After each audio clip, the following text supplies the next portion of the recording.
Halo, nama aku Dea Nur Ramadhani. Di sini aku mau mereview film Before Sunrise. Pertama-tama perkenalkan, nama aku Dea Nur Ramadhani dengan akhiran NIM 030 dan aku dari Prodi D3 Kesekretariatan. Nah, yang pertama eh, pembukaan pertemuan di kereta. Nah, jadi film itu tuh dimulai dari sesuatu yang sangat sederhana. Dua orang yang asing ketemu di kereta. JC cowok Amerika yang agak sarkastis dan filosofis, dan Celine cewek Prancis yang cerdas dan idealis. Apa sih yang bikin menarik? Nah, mereka tuh nggak langsung jatuh cinta, tapi mulai dari obrolan ringan tentang pasangan tua yang lagi ribut di belakang mereka. Nah, dari situ percakapan ngalir terus sampai Jesse tuh ngajak Celine turun bareng di Wina. Nah, analisis komunikasinya tuh yang pertama verbal. Jesse ngajak ngobrol dengan gaya santai, so asik, tapi kita tahu dia tuh deg-degan juga. Celine tuh lebih hati-hati, tapi kelihatannya tertarik karena Jesse tuh beda dari kebanyakan cowok. Nah, yang kedua, eye contact. Celine sering ngelirik keluar jendela. Ini bisa dibaca sebagai pertahanan. Sementara JC lebih frontal, tapi dia tuh juga sering garu-garu kepala, yang nunjukin dia tuh nggak sepede itu sebenarnya. Nah, yang ketiga yaitu musik. Hampir nggak ada, cuma suara gemuruh kereta ini bikin kita fokus ke kata-kata dan ekspresi mereka.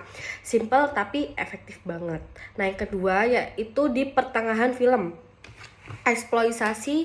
eksplorasi malam di Wina. Nah, setelah turun dari kereta, mereka tuh punya waktu semalaman buat muter-muter kota Wina.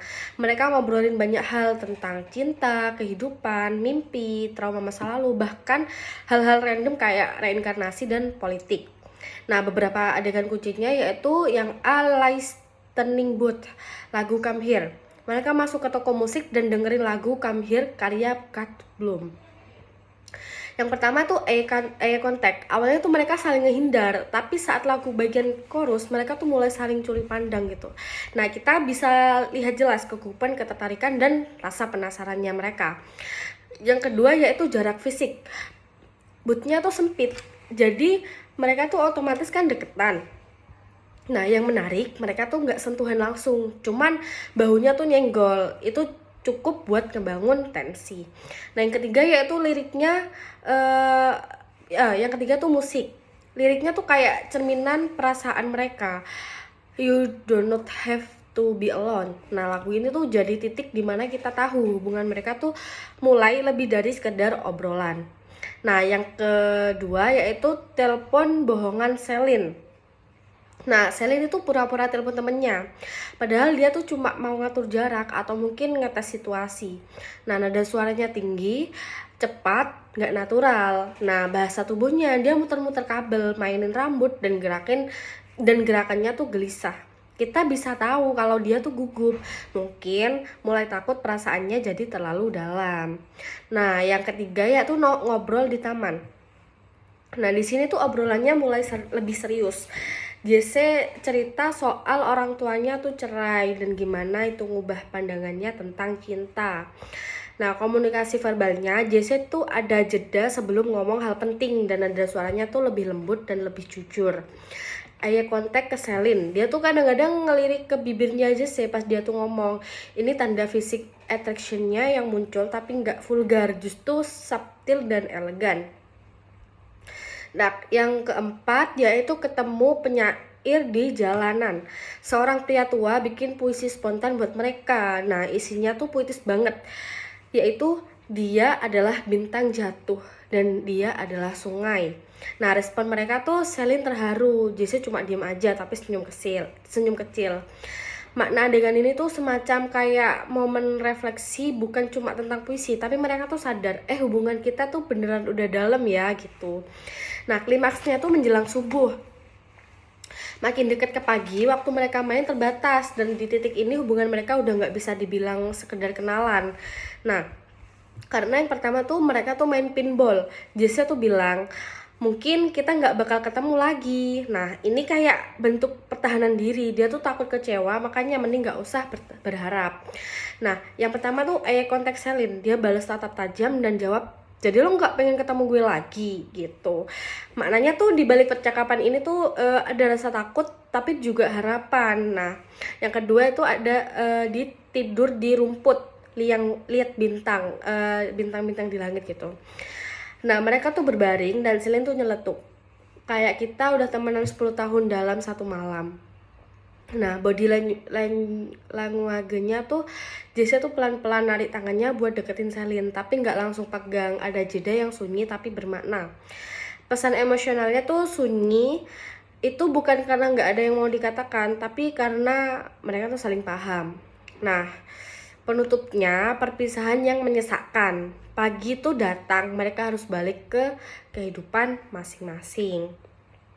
Nah yang pertama tuh di stasiun, mereka tuh saling peluk.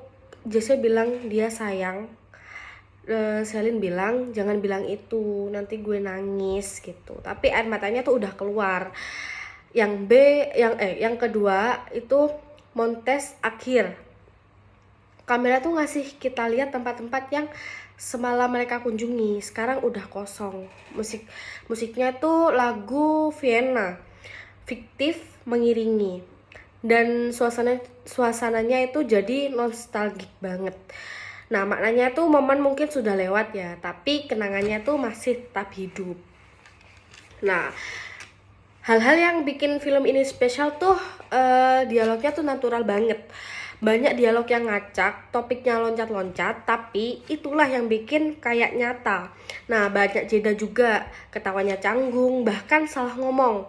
Ini bikin penonton merasa, gue juga pernah ngalamin percakapan kayak gini gak sih? Kayak gitu. Nah terus yang kedua yaitu bahasa tubuh dan tatapan. Tatapan mereka tuh jadi kode rahasia, dari tatapan iseng jadi tatapan rindu. Contohnya, pas Jesse ngomong soal takut jatuh cinta, Celine nunduk lama, tapi pas lihat lagi matanya tuh berbinar. Nah, yang ketiga, musiknya tuh minimalis, cuma beberapa lagu kunci, Come Here, Puisi Jalanan, dan lagu akhir. Sisanya cuma suara alam, angin, air mancur, langkah kaki. Semua itu bikin suasana tuh jadi kayak nyata dan hangat. Nah, yang keempat yaitu diam dan bermakna. Banyak adegan tanpa dialog, tapi justru itu yang bikin paling intens. Misalnya saat mereka tuh duduk di gereja, diem, tapi kita bisa rasakan emosi mereka tuh dari gerak tubuh mereka. Nah, yang pesan utama film ini tuh cinta itu cinta yang sebentar bisa jadi sangat dalam. Nah, Before Sunrise ini ngajarin kita kalau koneksi emosional tuh nggak butuh waktu bertahun-tahun. Kadang satu malam bisa mengubah cara kita ngelihat hidup. Ini bukan soal ending yang bahagia, tapi tentang momen yang jujur dan apa adanya. Nah, penutupnya dan saran penonton itu kalau kalian belum pernah nonton pas malam, pas tenang sendirian atau sama pasangan. Nah, jangan buru-buru, nikmati saja percakapannya karena disitulah letak keindahannya. Dan siapin tisu. Rating pribadi sih dari aku 9/10 ya. Karena tuh human banget, chemistry aktornya tuh luar biasa tanpa harus ada drama lebay. Nah, dan juga bikin kita percaya hal kecil yang bisa jadi sangat berarti asal kita hadir sepenuhnya di momen itu. Kasih.